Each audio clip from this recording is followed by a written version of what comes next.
Welcome to Ruhi की कहानी। उम्मीद है आप सब ठीक होंगे।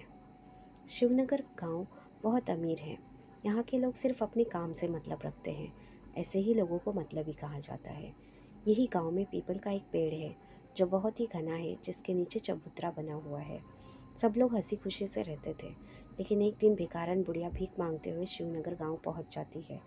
वो मदन के दरवाजे पर जाती है और भीख मांगती है। बुढ़िया, बेटा कुछ खाने को दे दो, भूख लगी है, भगवान आपको और धन दे। मदन, सुबह सुबह भीख कौन मांगता है? काम पर जाने के समय है, जाओ आगे, अभी मैं काम पर जा रहा हूँ। बाहर की आवाज़ सुनकर अंदर से रमा बाहर आई। रमा, रुको, मैं इनके लिए कुछ खाना लाई हूँ। बुढ़िया, भगवान तुम्हारा भला करे। बुढ़िया खाना लेकर चली जाती है। मदन, क्या ज़रूरत थी खाना देने की?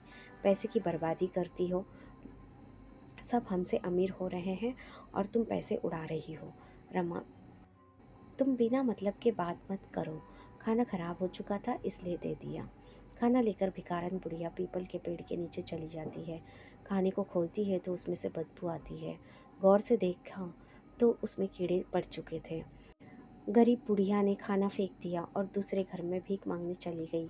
और वह केसर नाम की औरत से बोली, बुढ़िया, भगवान भला करे तुम्हारा, मुझे कुछ खाने को दो, और हाँ, गंदा खाना मत देना, मैं पहले से ही बीमार हूँ और बीमार हो जाऊंगी। केसर, हाँ हाँ, भीख मांगती हो और ऊपर से फरमाइश, जाओ, नहीं है मेरे पास देने के लिए कुछ। गरीब बुढ़िया वहाँ से दूसरे घर में खाना मांगने चली गई। एक आदमी ने थोड़ा सा खाना दिया। बुढ़िया, बेटा थोड़ा सा खाना और दे दो, इसमें तो पेट नहीं भरेगा। लड़का, देखो हम इससे ज़्यादा नहीं दे सकते, महंगाई का ज़माना है, पेट्रोल कितना महंगा हो गया है पता है। गरीब बुढ़िया को गांव के लोगों से इतनी कम भीख मिली कि उससे उसका पेट नहीं भरता। कुछ दिन में वो और ज़्यादा कमज़ोर हो गई।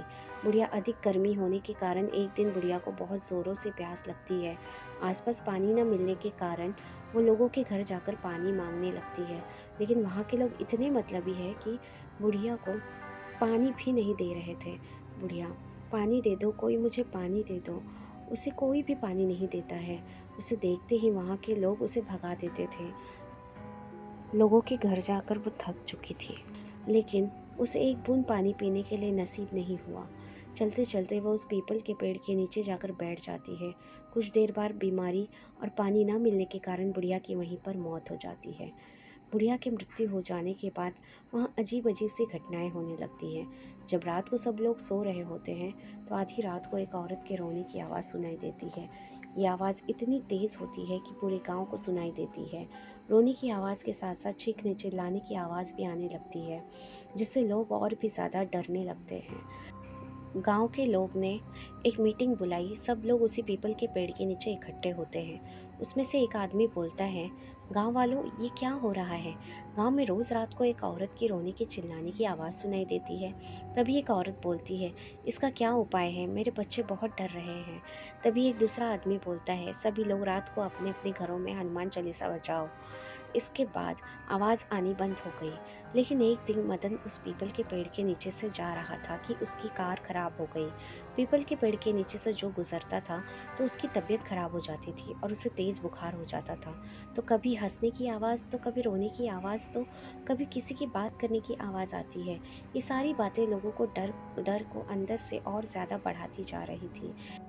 एक दिन अचानक गांव के पीपल के पेड़ के पास में रहने वाला एक व्यक्ति कुछ दिनों से लापता हो जाता है। सुबह उस व्यक्ति का मृत्यु शरीर पीपल के पेड़ के नीचे पड़ा हुआ मिलता है। इस बात ने गांव वालों को और भी डरा दिया था। रमा, कोई भी शाम होने के बाद घर के बाहर नहीं निकलेगा।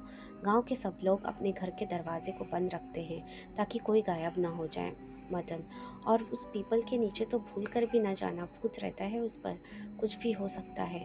तभी रमा और मदन के बच्चे बोलते हैं, ठीक है, हम लोग कहीं नहीं जाएंगे।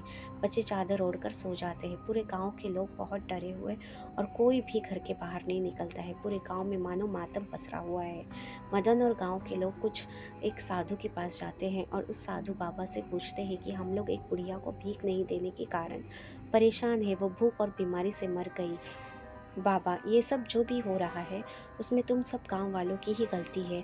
तुमने एक बीमार और गरीब बुढ़िया को अपने लालच और निर्दयता के चलते मार डाला। तुम लोगों उसे दो चार रोटी भी ना दे सके, जिसके कारण उस गरीब बुढ़िया की जान चली गई और वो अब अपना बदला ले रही है। गांव वाले डर जाते हैं, बाबा से पूछते हैं, क्या इसका कोई इलाज नहीं है बाबा जी? बाबा, हवन पूजा का इंतज़ाम करना होगा, तब शायद कुछ हो सकता है। तब सभी गांव वाले बोलते हैं कि ठीक है, हम सब तैयार हैं। हवन पूजा शुरू हुआ। साधु के मंत्र उपचार से चुड़ैल प्रकट हुई। चुड़ैल, ये साधु तुम क्यों इस मामले में पड़ रहे हो? तुम अपने रास्ते चले जाओ, वरना तुम्हें भी मौत मिलेगी। बाबा, देखो इंसान से गलती हो जाती है। तुम बताओ तुम्हें क्या चाहिए, तुम्हारे नाम का मंदिर बनवा देते हैं। लोगों को परेशान करना छोड़ दो। चुड़ैल हंसते हुए बोलती है, जिंदे पर तो कुत्ते से भी बुरा व्यवहार किया और अब देवी देवताओं के बराबरी दे रहे हो। मैं उस लायक नहीं हूँ, मैं चुड़ैल हूँ चुड़ैल। बाबा, कुछ तो उपाय होगा जिससे तुम गांव वालों को छोड़ दो। चुड़ैल, एक उपाय है, इन सब पापियों को गांव छोड़ना पड़ेगा, वरना सब मारे जाएंगे। और साधु तुम भी चले जाओ, क्योंकि गुनहगारों के साथ बेगुनाह भी मारे जाते हैं। इस गांव को मेरा श्राप है कि जो भी इस गांव में रहेगा वो मरेगा, जैसे कि मैं मरी थी। ये बोलकर चुड़ैल गायब हो जाती है और साधु गांव वालों से बोलता है, इसका कोई इलाज नहीं है। जब तक वो अपना बदला नहीं ले लेती वो शांत नहीं होगी।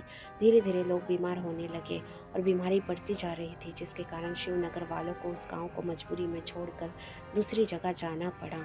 लोगों के एक गलती के कारण अपना अपना घर, अपनी ज़मीन जायदाद सब कुछ छोड़कर जाना पड़ा। ये गांव अब सुनसान पड़ा है, यहाँ अब कोई नहीं जाता है और न कोई रहता है।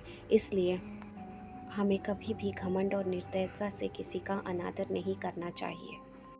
उम्मीद है आपको मेरी कहानी पसंद आई होगी। कहानी पसंद आने पर मेरे चैनल को लाइक सब्सक्राइब ज़रूर कीजिए। ऐसी और दिलचस्प कहानियों के लिए मेरे चैनल से जुड़े रहिए।